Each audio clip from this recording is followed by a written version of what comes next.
If you're someone focused on like a lightweight travel kit, documentary filmmaking, probably like a utility interview kit where you have no idea what's going to happen on the day, that makes a lot of sense to me.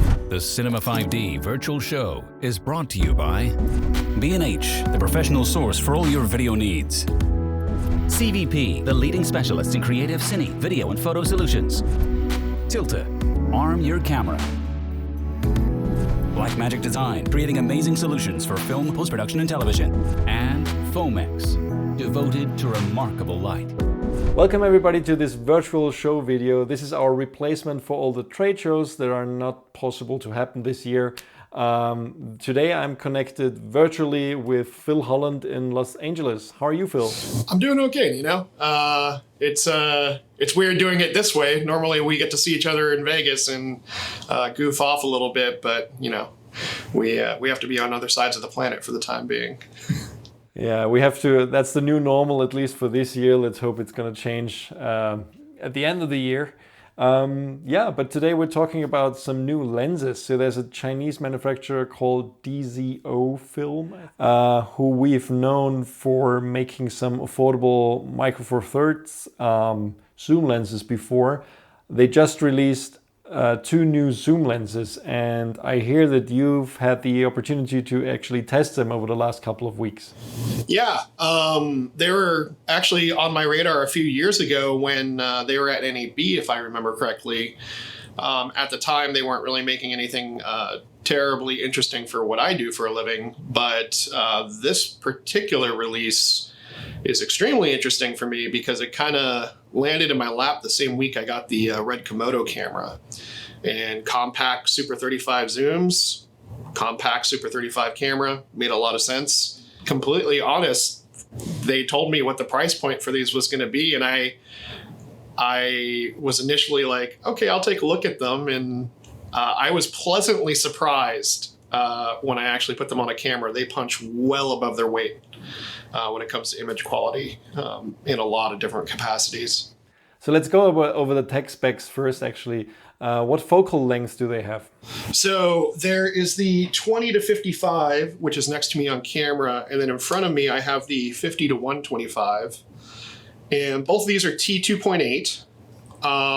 You know, the funny thing is they didn't tell me anything about them, so I had to kind of just discover everything on my own when I first got to test them out. But both of them are under 4 pounds. Both have 95 millimeter fronts and an 86 millimeter front thread. Focus pull, the focus throw is 270 degrees. Mine are in PL mount because that's kind of what I prefer to use, but they're available, I think, in EF, E mount, and LPL. But I'm still going to be rocking PL because it's a nice sturdy mount. And then what else can I tell you about them? Well, one of the more pleasing discoveries were they're Parfocal, which for zooms in this price point, that is rare. And their new designs, which is really cool. And then B, they actually have floating elements, so they don't really breathe when you rack focus, which is something I'm real fond of. I have other lenses in primes that perform that way, so having a set of zooms that perform that way, good thing for me. Before we actually talk about the price point, what coverage do they have? Are they Super 35 or full frame? They cover a little bit more generously than Super 35. If I remember correctly, it's a 31.5 millimeter image circle. Komodo here is actually a slightly wider than Super 35 format, but the image circle is still within the spec for it. So they cover it just fine. I actually haven't put them on my Monstro yet, but I probably will do that today now that we're getting curious about it. But I'm expecting them to cover somewhere between 5.5K and 6K on that type of sensor.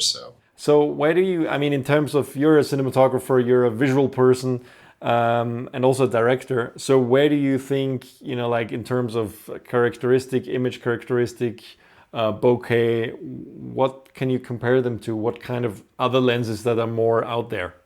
Well, this is where it got really interesting for me. And, there's a lot of stuff going on in my life right now because I'm testing all of this equipment, and then Komodo's kind of a new camera, and certain things I'm discovering about how it's kind of really quiet, and thinking about using it for documentary work and stuff like that. I started thinking about it in abstract ways, like what primes do I work with? What zooms do I work with? So the first thing I'll say is these things have, I believe a 16-bladed iris. So it's a nice, perfect circle, even as you're stopping down the lens. And because of the lack of breathing, I, many years ago, purchased a set of Cine Xenar 3 primes from Schneider. And these work beautifully with them. I mean, I got actually kind of jazzed because I've owned those primes for years. They were like my go-to production set for work that I shot for Absolute Vodka, BMW. And I always still held on to them, even if I was primarily shooting on VistaVision. I'd still occasionally dip back over to them. And now I actually have zooms that kind of feel really harmonious with them.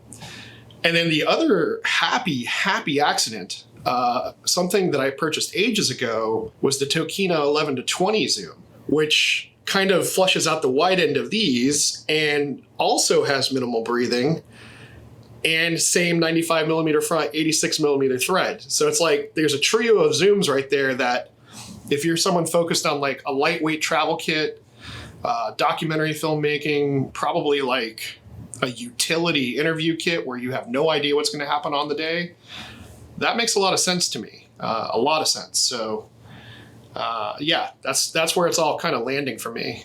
I think if you ever, did you ever see those Sony Cine Alta primes, the Super 35 ones? I don't have those here because I haven't seen them in a minute, but I bet you they look pretty close to these as well. Interesting. What do you make of course, I mean, these are fully manual zooms. They're really made for cinema, I would say, or cinema on the budget, documentary kind of work. Manual focusing, of course. But I mean, there is a trend towards autofocus, and I think it's coming to the cinema world pretty soon with cameras, you know, like the FX9 and then all the Canon cinema cameras, the C500 Mark II, C300 Mark III. I mean, this has really not much to do with these lenses, but in general, I'm just curious about your opportunity and on the whole development. Do you think, you know, like autofocus will be the next big thing for all lens manufacturers?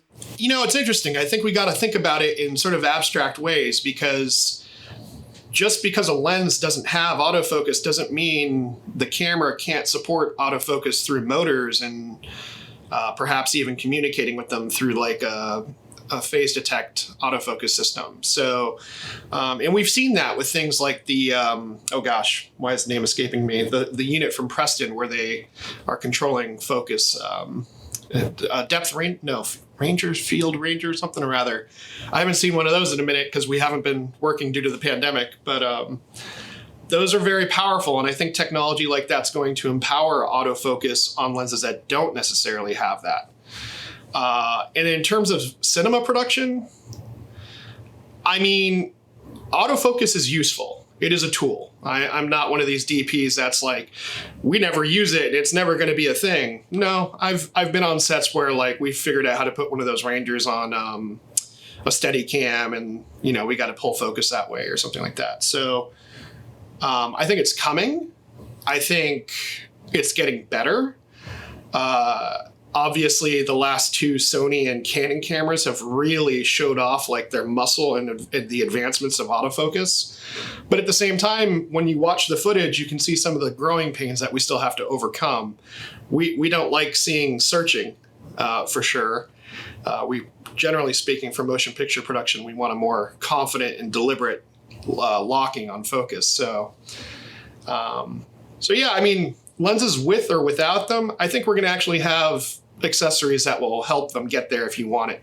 Actually, I agree with you. I think that most of those manual cinema lenses will actually be able to autofocus by adding additional tools. I mean, we've seen some things like from Preston and many other manufacturers in the past, but I think, I mean, the next time we're going to be at a big trade show, I'm sure there's going to be a dozen or more manufacturers actually making autofocus devices for traditional cinema lenses, because I think they all see the potential now.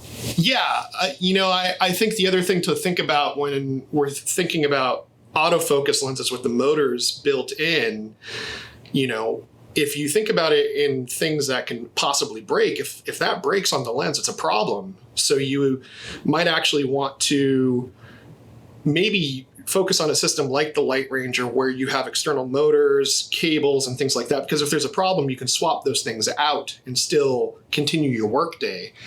So I think on professional sets, we might see a little bit more of that.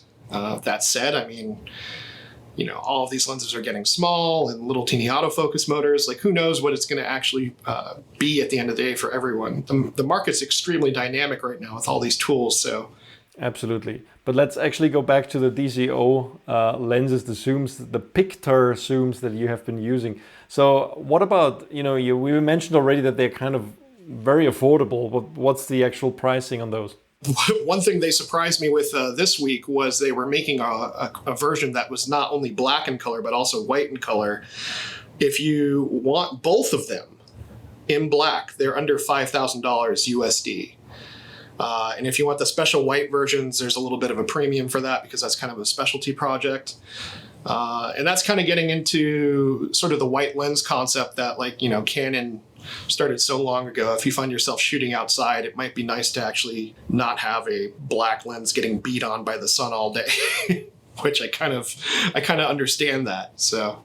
Yeah, absolutely. The zooms have been the one thing that has been very, very expensive still in the cinema range for a very long time, and this has started to change over the last couple of years, and now we're really getting to a point where almost anybody who wants to can afford even cinema zooms. So that's quite exciting. And so many of the inexpensive solutions are not Parfocal, which is kind of one of the things that you look for from a cinema zoom in terms of, if you're working on set and I framed you up for a close-up and I just want to go a little bit tighter, I don't want to worry about you going out of focus. I want to stay on you. And that's just the visual language of what you're hoping to still kind of lock into that performance.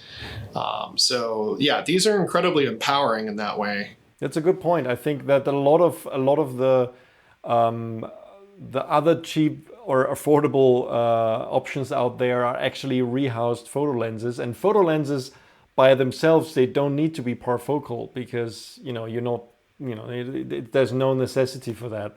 And when they just rehouse them, of course, that doesn't really change. But that's very interesting about the DZOFILM ones, that they seem to have been built newly from the ground up, just for the cinema purpose, and still be quite affordable. Yeah, you know me, I'm a little bit of a lens nut, and I got a whole bunch of lenses behind me on my little bench here. My first thing to figure out was if these things were based on anything I've used before. And I couldn't really sniff anything out like that. I was pretty surprised. So they truly are designed from the ground up. And, some of those rehoused still lenses, what their strength is they can remain more compact, but, you're making trade-offs. What's crazy here, these things are not very long. In fact, probably on my rig here, I don't think I'll have to use the rod support to make it stable. And that's actually how I have been rolling. But I've been kind of experimenting both ways. If the zoom is longer and heavier, though, every time you're interacting with the focus gears, the iris gear, the zoom gear, you're going to see it on the lens. You're going to see it in the picture on frame. So what about availability? When can people actually get their hands on these lenses? Do you know that? So DZOFILM announced them on July 10th. And I checked online, and they're obviously on stores for pre-order and things like that. So it looks like they're actually shipping this month. And if not July, it sounds like early August. They're available pretty much now to order as far as I'm concerned. Cool. Well, definitely thank you for your time, Phil. And we also look forward to actually testing them because, we're all about affordable cinema production. And this is definitely a set of lenses that completely fulfills that promise, hopefully. So let's see. All right, so best of luck to LA, and let's hope that the lockdown will be over soon and life will resume to normal as soon as possible. And thanks for your time. Yeah, good to see you, Nino, and stay safe out there on the other side of the planet. And hopefully I'll get to see you soon. Yeah, next April, hopefully. Yes, knock on wood. All right, thank you everybody for watching. Stay tuned to Cinema 5D for more new videos about new products from our virtual show. There's a lot of camera announcements coming and also just been announced recently, so expect a lot of reviews coming to our site and a lot of changes coming to our site too very, very soon. You will be surprised. I can promise you that. And yeah, don't forget to subscribe to our YouTube channel. Thanks for watching.